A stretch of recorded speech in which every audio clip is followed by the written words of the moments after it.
First of all, let me thank you for coming to my house this morning. And it wasn't just now, even before the ASO. About 2 years ago, I did a billboard across the country, and I was asking Nigeria to support me so that we can enact a law to criminalize any civil servant, any politician who stole our common patrimony, like what is obtainable in China, so they can be shamed and be shot by fire squad in the marketplace. And if they do that, corruption will decrease. And now, I also say that I've always wanted to see that Nigeria was one. I've always wanted to believe and that the past heroes who sacrificed and died on the civil war so that we can be one Nigeria, so that their blood will not going to be in vain. But I continue now to change and wonder if these northern brothers are really our brothers. Because you cannot have one person stole 200 billion and also is only asking for 18 billion to get our children to school. So it is preposterous, it's unimaginable. I think it's because for a very long time, the northerners know how to play politics than the southerners.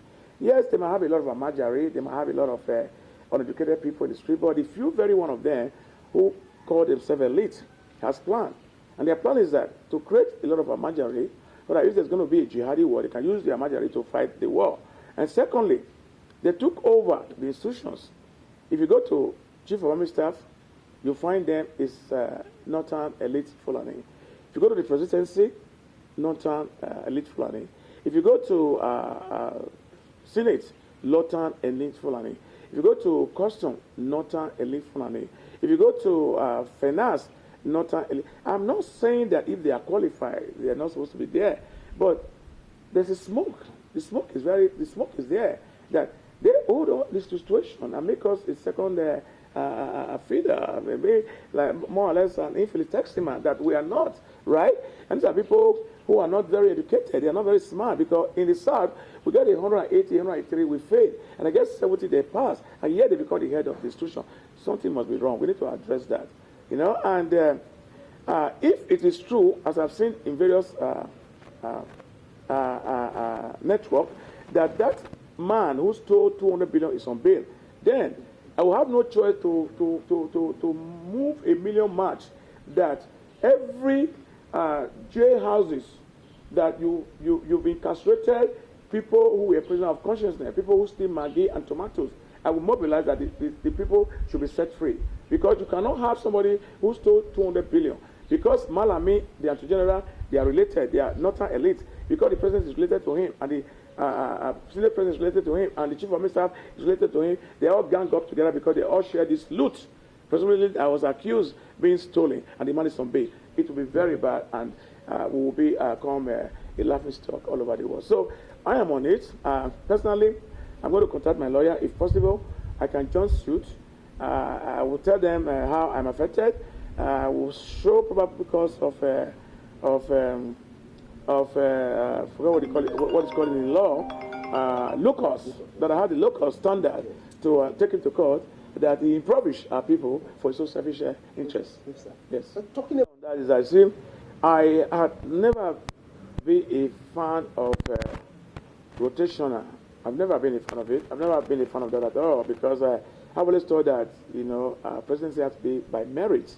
We need merit, you know, not about ethnicity or rotational. But however, because they had this agreement that it has to be rotational, the Buhari regime have done about 7 years now, you know, and Goodluck Jonathan did the same thing. So if it's going to be rotational, they have that agreement, I think it should come to the South, even though I don't believe on rotational. But because it has been agreed upon before, it has to be rotational. So we should look for the very best, the brightest from the South that can be a president. And there's nothing you can do about that, because we are not second-class citizens to the Fulani brothers that we have. And some of them are not even authentic Nigerian. I mean, it's obvious that Buhari had accused Atiku that he's not a Nigerian.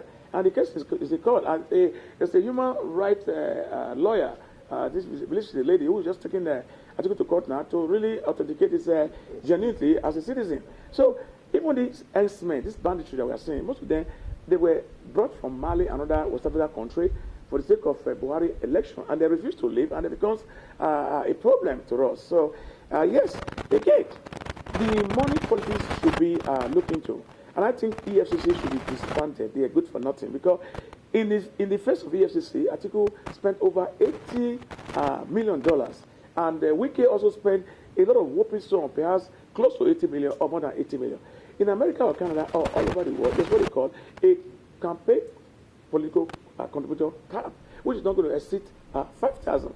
And if you exceed 5,000, they will try you for inducement as a criminal, because you're trying to buy. Don't forget, he will pay the piper, the tithes, the tool. So that is where we are getting it wrong. And that is why I said the EFCC, they are sleeping dog. EFCC will be going after Yahoo boys, so going after these people. Even delegates are taking money. In our constitution in Nigeria, it stated there categorically that you shall not receive bribe. I should not give bribe. It's criminal to receive.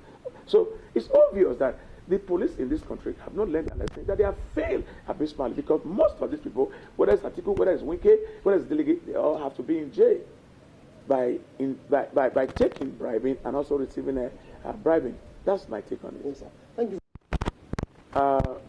We are going to remember for two things: we do right or we do wrong. Peter Obi has done tall among his friends, his peers, and everything. I've read a lot about him, even before the convention, right? And if you look at his past, at his present, you can see he's a clean and gentleman.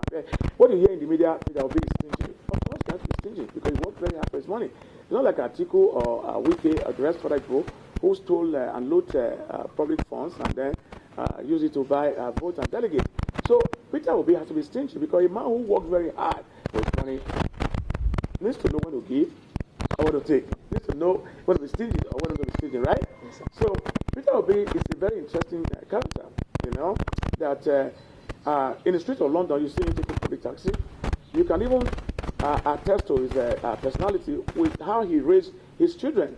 Are you with me? Yes, so, and he opted out from PDP because he knows that not saying something or doing something, then we are going to say he accepts what the PDP is doing. So that alone, he wins my heart, he wins my vote, and I will follow him, and I'm going to mobilize for him.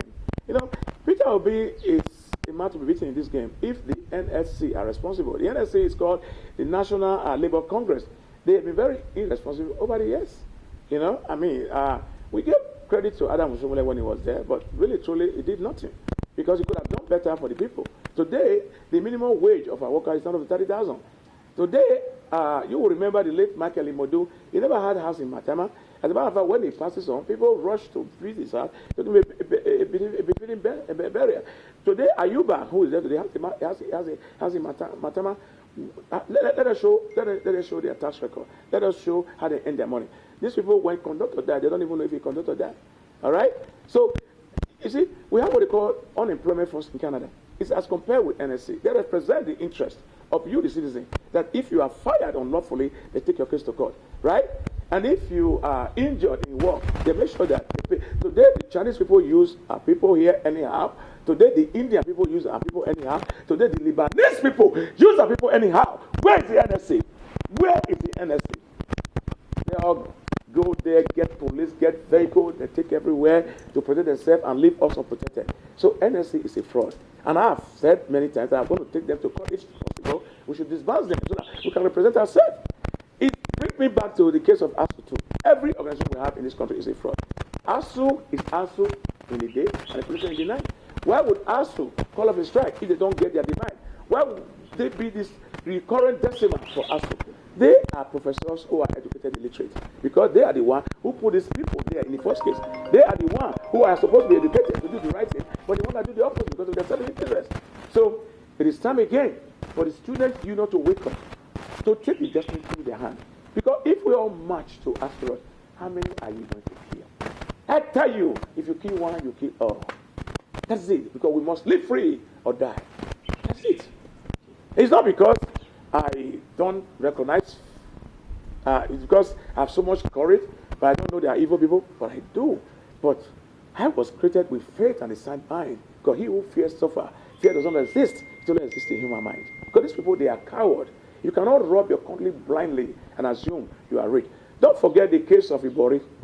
when he was discharged and acquitted in Nigeria for the offenses. But when he got to London, after detention, after trial, on the day of conviction, the judge said, "You are James Onanefe Ibori.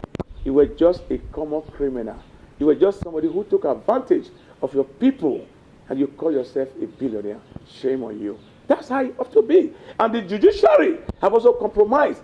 Before now, when you say you are a judge or you are a jury, you are respected.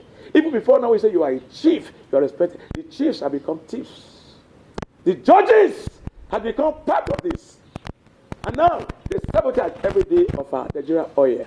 The Nigerian armed forces, the police, the civil defense, are bribing to be promoted to the high sea so they can be sabotaged, continue to sabotage the Nigerian economy. 48 vessels were shipped out in the presence of President Muhammadu Buhari. People are still sitting. Nobody has been tried, nobody has brought to pay. Can we continue to live like this? Let us rise. Let us fight by every means necessary. Let us fight with every law that exists in our constitution to make sure that these political bandits will take them to power. Let us all get a PVC card, because those who are fighting us, they are in minority. They are like 5%, and we are fighting the 95%. Look at what happened in the NSAS. Some of them were jumping, taking the border to run away from this country. Even when I was arrested at Lekki, I was humiliated by some police I was waiting for who are not trained, who were bred like dogs. I was waiting for them and they were abusing me. Now, the NSAS, you can see some senators' house in the east, in the south, in the west, they were running. People took over it. That's what they call vote pricing. Nobody wants to overthrow the government, the legitimate government. Nobody will do that. No. But people have the right to protest if they are not satisfied or they are dissatisfied. That we must know clearly. That protest is a fundamental human right, and nobody can stop them from protesting.